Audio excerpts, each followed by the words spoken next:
Le sommeil nous accompagne depuis le début de la vie sur Terre. Et le sommeil est une fonction biologique essentielle. Nous ne pouvons pas vivre sans dormir. Mais à quoi ça sert? Pourquoi devons-nous passer un tiers de notre vie à dormir? Je vous invite à me suivre.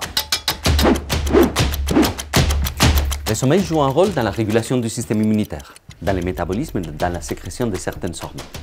Mais il y a un seul organe qui a besoin de dormir. Cet organe est le cerveau. Le sommeil est essentiel pour le bon fonctionnement cérébral. Mais le sommeil reste encore un grand mystère. Donc ça, c'est un hypnogramme qui est la représentation graphique du sommeil. Vous voyez ici les heures et ici les différents stades de sommeil. Nous avons l'éveil, les stades 1 et 2 qui est le sommeil léger, le stade 3 qui est le sommeil profond et le sommeil paradoxal qui est le sommeil pendant lequel nous avons les rêves les plus élaborés, les plus vivides. On considère que nous vivons le moment de l'histoire de l'humanité où l'on dort le moins.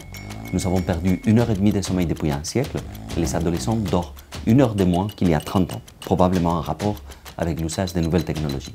Les troubles du sommeil sont extrêmement fréquents. On considère qu'un tiers de la population générale adulte souffre d'insomnie.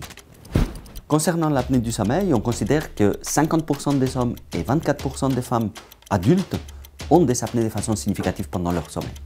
3 conseils pour bien dormir. 1. Le sommeil, c'est un rythme.